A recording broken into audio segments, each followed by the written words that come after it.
மலராத பாதி மலர் போல வளரும்.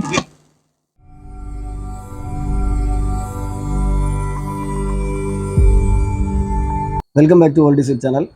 நம்ம இன்னைக்கு இந்த வீடியோவில் பார்க்க போகிறது என்னன்னா, ஒரு Kenwood record player, semi automatic record player சர்வீஸை பற்றி பார்க்க போகிறோம். இந்த ரெக்கார்ட் பிளேயர் வந்து ஒரு பெரியவர் வந்து சர்வீஸுக்காக கொண்டு தந்தாங்க. பார்க்குறதுக்கு சூப்பராக இருக்குது, எந்த டேமேஜும் இல்லை, நல்ல புதுசு மாதிரி இருக்குது. சரி, சர்வீஸ் பண்ணலான்னு சொல்லி வாங்கினேன். அதை ஓப்பன் பண்ணி பார்த்தா தெரியுது, உள்ளே வந்து எலி போயிருக்கு. எலி போய் என்னென்ன வேண்டாத வேலை பண்ணணுமோ எல்லாம் பண்ணி சுத்தமாக ஒரு ஒயர் கிடையாது, ஒரு போர்டு கிடையாது, எல்லாம் நாசம். அதாவது எலியோட யூரின் பார்த்தீங்கன்னா ரொம்ப பவர்ஃபுல்லானது. அது பட்டுனா போர்டு ஒயர் எல்லாமே சுத்தமாக நாசம் ஆகிடும். இதை சர்வீஸ் பண்ண முடியாதுன்னு சொல்லி நான் அவங்ககிட்ட ஃபோனில் சொன்னேன்.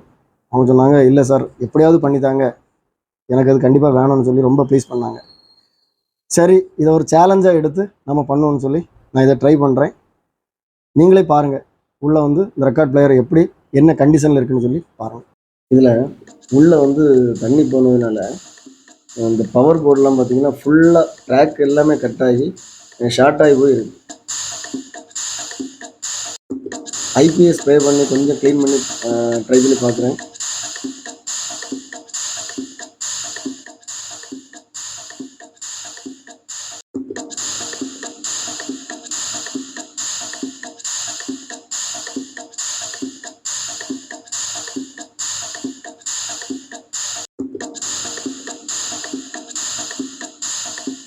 இதில் பாருங்கள், பிக்கப் ஒயரில் பார்த்தீங்கன்னா அந்த ஒயரில் வந்து கம்பி கூட இல்லை, அவ்வளோ ஒயருமே கட் ஆகிடுறாங்க. ஸோ இனிதான் செக் பண்ணி பார்க்கணும், எந்த ஒயரு லெஃப்ட்டு எந்த ஒயர் ரைட்டுன்னு சொல்லி செக் பண்ணி பார்க்கணும். ஆனால் ஸ்பீட் கண்ட்ரோல் போர்டு மட்டும் ரொம்ப டேமேஜ் ஆகாமல் ஓரளவுக்கு பரவாயில்லாமல் இருக்குது. இது பாருங்கள், டிரான்ஸ்ஃபார்மர் கூட கண்டிஷனை பாருங்கள், சுத்தமாக ப்ரைமரி காயில் செகண்டரி காயில் எல்லாமே வந்து சுத்தமாக டேமேஜ் ஆகி போயிருக்கு. வேறு வழி இல்லை, பவர் சப்ளை போர்டு வந்து கண்டிப்பாக ரீப்ளேஸ் பண்ணி தான் ஆகணும். இந்த டோனாமை வந்து மூவ் பண்ணும்போது பார்த்திங்கன்னா ஒரு சுவிட்ச் வந்து ஆன் ஆகும். இந்த சுவிட்ச் தான் வந்து அந்த மோட்டரை ஆன் பண்ணி நமக்கு வந்து அந்த ஃப்ளாட்டை வந்து சுற்றும். இந்த சுவிட்சை வந்து ஃபஸ்ட்டு செக் பண்ணி பார்ப்போம். மல்டிமீட்டரை கண்டினியூட்டி மோடில் போட்டுட்டு இந்த மாதிரி சுவிட்சை வந்து நம்ம மேனுவலாக ப்ரெஸ் பண்ணும்போது அந்த மல்டிமீட்டர் வந்து கண்டினியூட்டி காட்டுச்சுன்னா சுவிட்ச் வந்து நல்லா இருக்குன்னு சொல்லி அர்த்தம். இப்போ பாருங்கள், சுவிட்ச் நல்லா இருக்குது, ஏன்னா மூவ் ஆகுது, இந்த பாயிண்ட் வந்து மூவ் ஆகுது. இந்த லிவர்ஸ் வந்து அசைகிறதுக்கு என்ன பண்ணணும்னா, அந்த தையல் மிஷினுக்கு யூஸ் பண்ணக்கூடிய ஆயிலை வந்து நான் அதில் போடுறேன். கொஞ்சம் கொஞ்சமாக அந்த லிவர்ஸ் அசைச்சு பார்க்குறேன், ஏன்னா கொஞ்சம் நம்ம ப்ரெஷர் கொடுத்தோன்னா முறிஞ்சு போகும், பிரேக் ஆகிடும். ஸோ அதனால் கொஞ்சம் பொறுமையாக தான் இந்த வேலையை பண்ணணும். கிட்டத்தட்ட ஒரு வாரமாக நான் அந்த வேலையை பண்ணிகிட்ருக்கிறேன். இந்த லிவர்ஸ் எல்லாம் வந்து இந்த ஸ்லைட் ஆகக்கூடிய இடத்துல பார்த்தீங்கன்னா கொஞ்சம் க்ரீஸ் போடணும், அப்போ தான் வந்து ஸ்மூத்தாக வந்து அந்த மாதிரி மூவ் ஆகும், ஸ்லைட் ஆகும்.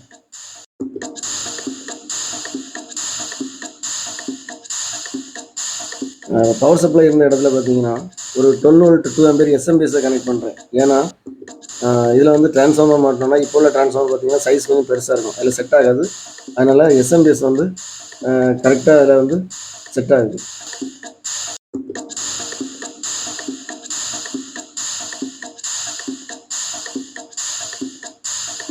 இந்த ஸ்லைடிங் லிவர் தான் இந்த டோனாமை வந்து ஆட்டோமேட்டிக்காக லிஃப்ட் பண்ணி வந்து ஆட்டோமேட்டிக்காக வந்து ரிட்டர்ன் ஆகி அந்த இடத்துல உட்கார வைக்குது.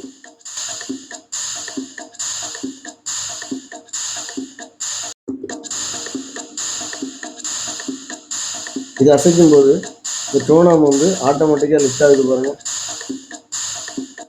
எப்படியோ ஒரு வழியாக எல்லா லிவரும் வந்து அசைய ஆரம்பிச்சாச்சு. இதில் என்னென்னா எந்த லிவருமே பிரேக் ஆகலை. இவ்வளோ டேமேஜ் ஆன பிறகு பார்த்தீங்கன்னா இந்த லிவர்ஸ் வந்து நம்ம அந்த மாதிரி கொஞ்சம் க்ளீன் பண்ணி ஆயிலெலாம் போட்டோம்னா சூப்பராக இருக்குது பார்க்குறதுக்கு. ஆனால் இந்த கியர் வீல் மட்டும் கொஞ்சம் உடஞ்சிருக்கு, ஒரு சைடு வந்து பிரேக் ஆகிருக்கு. அது ஒன்றும் இல்லை, ஈஸியாக நம்ம சரி பண்ணிடலாம். ஒரு கம்பி யூஸ் பண்ணி அதை வந்து டைட் பண்ணியாச்சுன்னா போதும், அது கிளியர் ஆகிடும். இப்போ அது ஓகே, அது வந்து நம்ம மாதிரி கரெக்டாக செட் ஆகிட்டு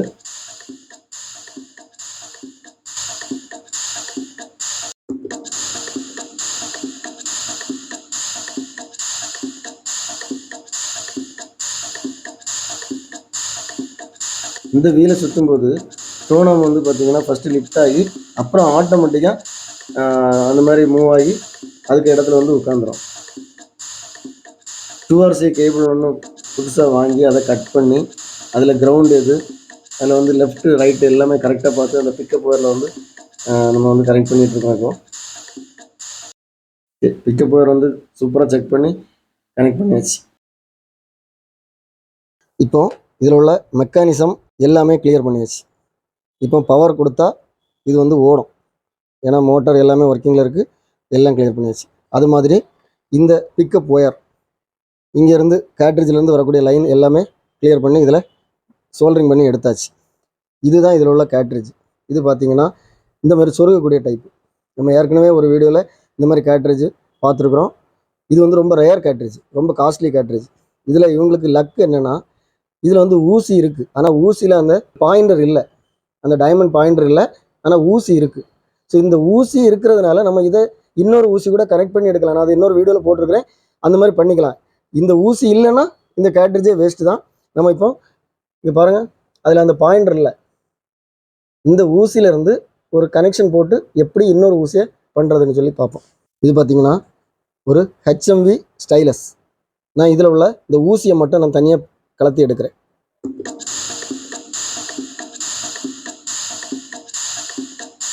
இதுதான் அதில் உள்ள நீடில். ஸோ இதை தான் நான் இப்போ அது கூட ஜாயின் போட போகிறேன்.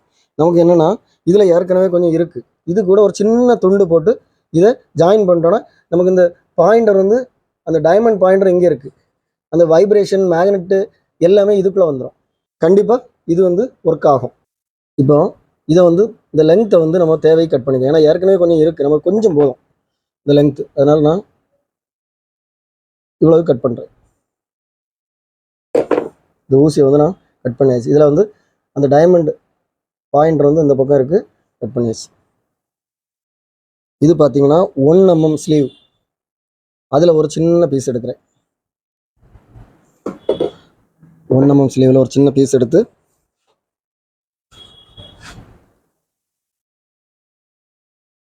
இந்த இடத்துல தான் நம்ம ஜாயின் போட போகிறோம். இப்போ தேவையான லென்த் வச்சுருக்கிறேன்.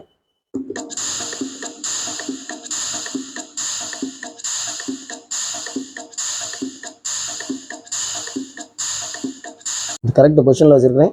இப்போ அந்த லைட்டர் எடுத்து லைட்டாக இதில்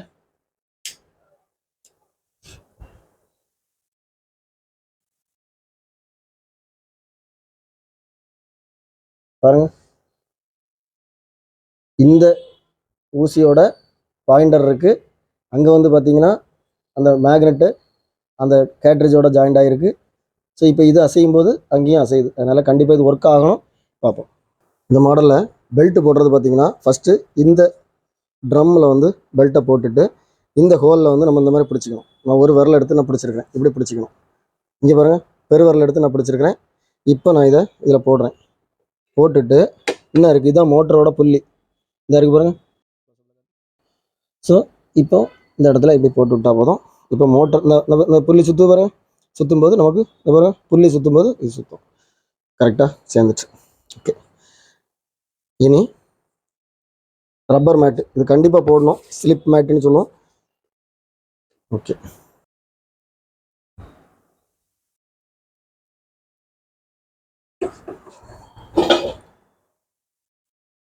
இது ஏற்கனவே இந்த ஸ்க்ரூ வந்து இதில் கலத்தி வச்சுருக்கிறேன், ஒரு போல்ட்டு நட்டு இது இதில் இந்த பக்கம் போல்ட்டு.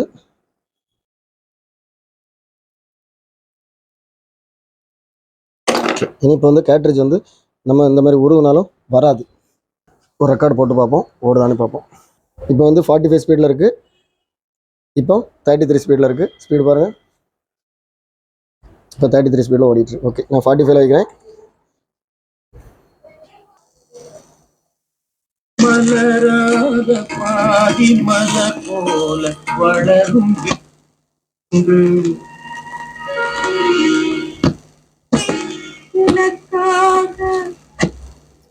இதை பார்த்தீங்கன்னா இப்போ ஆட்டோமேட்டிக் ஸ்டாப்பு சூப்பராக ஒர்க் ஆகுது. ஆமாம், அங்கே போயிட்டு இப்போ ஸ்டாப் ஆகும். ஓகே, ஸ்டாப் ஆகிட்டு 33 RPM போடுறேன், ஸ்பீடை மாற்றுறேன்.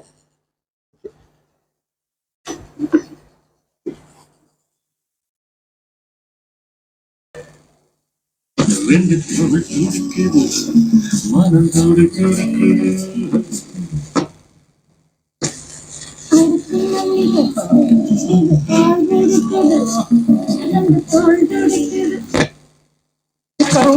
தேடி வர தூதுவிடும் கண்ணா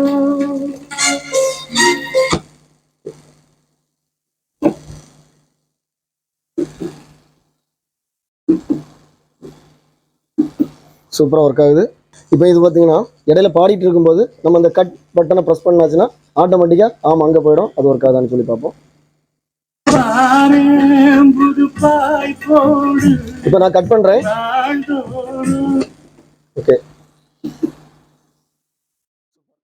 ஸோ எல்லா ஃபங்க்ஷனும் வந்து கரெக்டாக ஒர்க் ஆகுது. இது பார்த்தீங்கன்னா கிட்டத்தட்ட ஒரு வாரம் ஆயிருக்கு. என்னோட ஷர்ட் கலரை பார்த்தீங்கன்னா தெரியும். ஒவ்வொரு நாளும் கொஞ்சம் கொஞ்சம் வேலை செய்து இப்போ வந்து ஃபுல்லாக முடிச்சாச்சு. இந்த வீடியோ பார்த்துருப்பீங்க. அந்த செட்டை வந்து ஓப்பன் பண்ணும்போது எப்படி இருந்துன்னு சொல்லி நீங்கள் பார்த்தீங்க. இந்த செட்டு வந்து இப்போ எப்படி ஃபங்க்ஷன் ஆகுதுன்னு சொல்லி பார்த்தீங்க. அதாவது நம்ம நினச்சா வந்து என்ன வேணாலும் பண்ணலாம். இந்த கேட்ரேஜ் வந்து ரேர் கேட்ரேஜ். ஒரு சின்ன ஊசியை போட்டு அந்த கேட்ரேஜை நம்ம ரெடி பண்ணிட்டோம். நீங்களும் இந்த மாதிரி உங்களுக்கு ஏதாவது ப்ராப்ளம் இருந்தால் இதை மாதிரி பண்ணுங்கள். கண்டிப்பாக நல்ல குவாலிட்டியாக சூப்பராக வந்து உங்களுக்கு ரெடி ஆகும். உங்களுக்கு இந்த வீடியோ பிடிச்சிருந்துன்னா ஒரு லைக் பண்ணுங்கள், கமெண்ட் பண்ணுங்கள், அது மாதிரி ஷேர் பண்ணி விடுங்க. ஏன்னா நீங்கள் பண்ணக்கூடிய ஒவ்வொரு ஷேரும் வந்து இன்னொருத்தங்களுக்கு பிரயோஜனமாக இருக்கும். இதே மாதிரி ப்ராப்ளம் இருந்ததுன்னா அதை இனி சரி பண்ணவே முடியாதுன்னு சொல்லி நிறைய பேர் அதை ஒதுக்கி வச்சுருப்பாங்க. ஸோ அந்த மாதிரி பண்ணுறவங்களுக்கு கண்டிப்பாக இது யூஸ்ஃபுல்லாக இருக்கும்.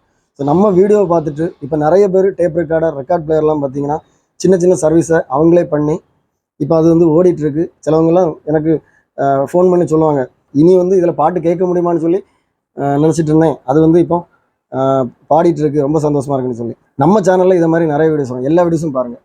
அடுத்த வீடியோ வர வரைக்கும்